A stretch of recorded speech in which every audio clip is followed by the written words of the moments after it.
Now, long queues of travellers returning to South Africa from Lesotho are threatening to overwhelm immigration officials. South Africa's newly adjusted lockdown regulations, including the 9 p.m. to 6 a.m. curfew, have hampered the immigration process. Added to the pressure is the required COVID-19 test certificate in order to gain entry to South Africa. Lesotho has more than 3,000 registered coronavirus cases, with 65 COVID-19 related fatalities. SABC News reporter Rapeleng Khatebe has been at the Maseru bridge for a while now. Let's take you straight there. Rapeleng, a long day for you. So just give us a brief recap of what you've seen so far and what the latest news is. Quite interesting, Sapisa, and thank you for getting to me. It's been quite an eventful day. I have been on the border, I think, for a few hours now, and it's still scores of people that are still being deported. Most of them being nabbed, crossing the river, most of them crossing at illegal crossings. It's been a problem. I have seen scores of both young and really old people. I'm not sure what part of the message they don't understand, that they need to come to the border. I think another interesting event is that the testing facilities, which is on the South African side, have decided that they will cut the number of people coming through, such that they know that even if they test them, they may not make it to their destination simply because they will be beat by time.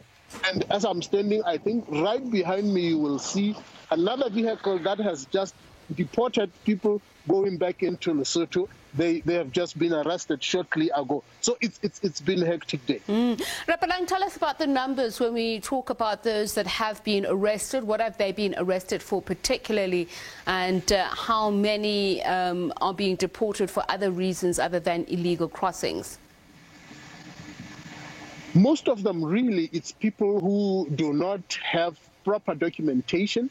Most of them is people who either for PCR, even the relatively cheaper available antigen test, which cost around 170. These are people, we don't understand whether it's simply because they cannot even afford that particular one, or it's because they are simply not willing to go and cross at the proper destinations. Some of them, you'll understand that maybe their passports may have been disallowed to come back into South Africa for other various particular crimes. Maybe then they know that if they come to the bridge, they will still be returned.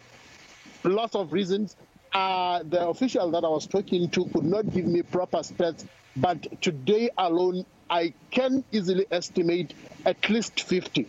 We know that another 50 had already appeared before Fixtech Bridge just today alone, and I have seen much more other numbers. It's a little... there's no one today when you look at behind me the border, simply because they are trying to make sure that even those who have certificates will not be tempted to go further, such that by 9 o'clock they will still be on the road. So they have tried by all means.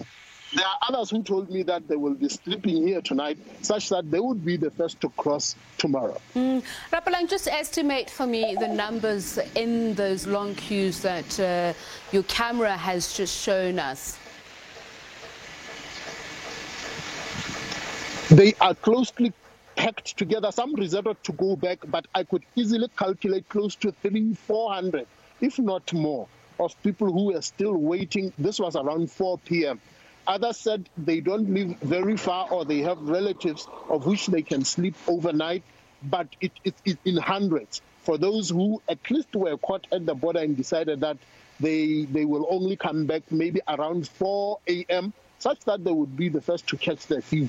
Even those who were already tested, they decided that because they are going far, some to Rustenburg even further, they were encouraged not to proceed with the journey, because 9 o'clock curfew would probably catch them on the way, because they are even using public transport. Yesterday, we had a report from you of the number of people who were found to test positive before they could actually cross into South Africa. Were there any more that were registered today? And what happens to them? Also, I tried to get those numbers, but the officials on the South African side were rather reluctant to tally and give me the numbers. But they are equally concerned. They have returned. Even just a few minutes when I was standing here, there was a lady who was saying she doesn't know why she is being returned. Looking further into the papers, we discovered that it's because she's probably having an abnormal temperature, which requests that she needs to go and take further tests. Most of them, I think you can see behind me here.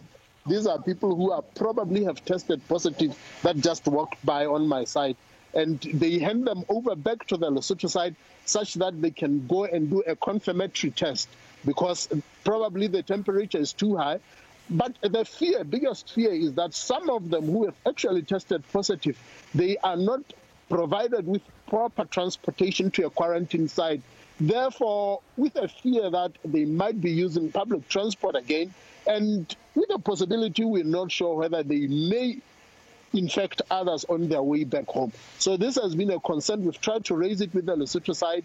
We have not seen proper facilities of people who test positive being taken proper to the quarantine site. All right, thank you so much, Rapeleng. My colleague Rapeleng Khatebe just talking about what's happening there at the Maseru border bridge. Some taking a perilous journey, trying to cross into South Africa via river. Very dangerous. So we have seen those visuals from Rapeleng and, of course, officials on high alert.